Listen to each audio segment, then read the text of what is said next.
Hi hello నమస్తే welcome back Purni YouTube express. ఈరోజు మన స్పెషల్ రెసిపీ రెగ్యులర్గా చేసుకునే రొటీన్ గోకరకాయ ఫ్రై కాకుండా నేను హెల్తీగా టేస్టీగా చేసి చూపించబోతున్నాను. ఇలా గోకరకాయ ఫ్రై మీరు చేసుకున్నారంటే ఇందులో హై ప్రోటీన్, కాల్షియం, ఫైబర్ చాలా బాగుంటుందండి. గోకరకాయ అనే కాదు, ఏ కర్రీస్లో అయినా ఇలాంటి ఒక పొడి వేసుకున్నారంటే ఆ కర్రీ టేస్టీగా ఉంటుంది, మరింత హెల్తీగా ఉంటుంది. అన్నంలో కానీ చపాతీలో కానీ చాలా బాగుంటుంది. ప్రాసెస్లోకి వెళ్ళిపోదాం. ముందుగా మన ఛానల్ని సబ్స్క్రైబ్ చేసుకోండి.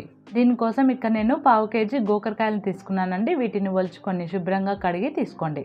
ఇప్పుడు ఈ గోకరకాయల్ని ఒక కుక్కర్ గిన్నెలోకి తీసుకోండి. ఇలా కుక్కర్ గిన్నెలోకి వేసుకొని ఇందులోకి ఒక చిన్న టీ గ్లాసుడు వాటర్ని పోసుకోండి.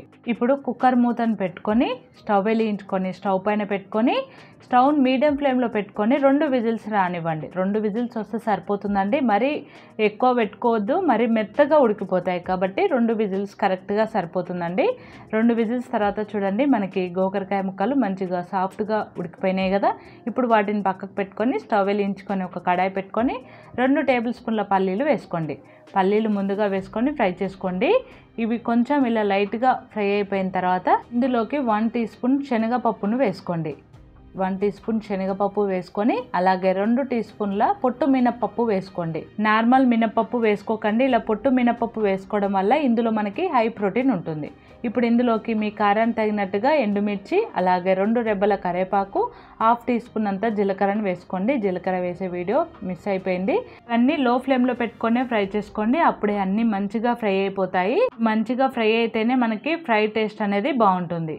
అన్నీ ఇలా ఫ్రై అయిపోయిన తర్వాత లాస్ట్కి ఇందులోకి 2 టీ స్పూన్ల నువ్వులను వేసుకోండి. నువ్వులు లాస్ట్లో వేసుకోండి. ఇవి ఫస్ట్లో వేసుకుంటే తొందరగా మాడిపోతాయి. కాబట్టి ఇలా లాస్ట్లో వేసుకొని మరి కొద్దిసేపు వీటిని ఫ్రై చేసుకోండి. ఇలా అన్నీ ఫ్రై అయిపోయిన తర్వాత స్టవ్ ఆఫ్ చేసుకొని పూర్తిగా చల్లారనివ్వండి. పూర్తిగా చల్లారిపోయిన తర్వాత వీటిని ఒక మిక్సీ జార్లోకి వేసుకోండి. ఇలా మిక్సీ జార్లోకి వేసుకొని మెత్తని పొడిలాగా మిక్సీ పట్టుకోండి.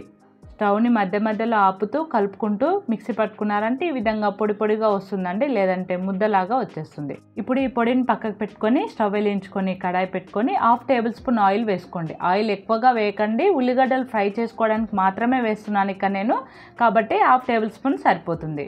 ఇప్పుడు ఇందులో కొద్దిగా జీలకర్ర, ఒక పెద్ద సైజు ఉల్లిగడ్డను కట్ చేసుకొని వేసుకొని 1/2 టీ స్పూన్ అంత పసుపు వేసుకొని వీటిని ఫ్రై చేసుకోండి. ఉల్లిగడ్డలు మీకు మాడుతున్నాయి అనిపిస్తే కొద్దిగా వాటర్ వేసుకొని ఫ్రై చేసుకోండి. మనం ఆయిల్ తక్కువగా వేసాం కాబట్టి మాడే ఛాన్స్ ఉంటుంది, కాబట్టి కొద్దిగా వాటర్ వేసుకొని ఫ్రై చేసుకోండి. ఉల్లిగడ్డ ముక్కలు ఫ్రై అయిపోయిన తర్వాత ఇందులోకి ఉడికించి పెట్టుకున్న గోరుచిక్కుడు ముక్కలు, అలాగే మనం మిక్సీ పట్టుకున్న పొడి, అలాగే రుచికి తగినంతగా ఉప్పు వేసుకొని కలుపుకోండి. స్టవ్ని లో ఫ్లేమ్లో పెట్టుకొని మధ్య మధ్యలో కలుపుకుంటూ 2 నిమిషాలు ఫ్రై చేసుకోండి. మీకు గనక మాడుతుంది అనిపిస్తే కొద్దిగా వాటర్ని స్ప్రింకిల్ చేసుకోండి. ఇక్కడ మనం నువ్వులు వేసామండి. నువ్వులలో కాల్షియం ఎక్కువగా ఉంటుంది, అలాగే పల్లీలు కూడా వేసాము. పల్లీలలో ప్రోటీన్ ఎక్కువగా ఉంటుంది.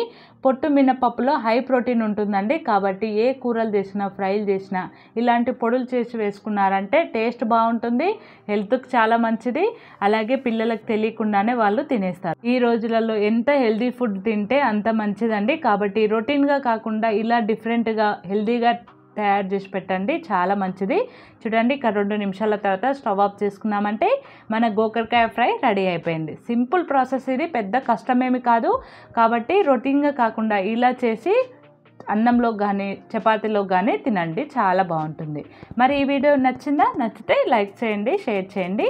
మరిన్ని మోర్ ఇంట్రెస్టింగ్ వీడియోస్ కోసం మన ఛానల్ని సబ్స్క్రైబ్ చేసుకోండి. Thanks for watching. Bye bye.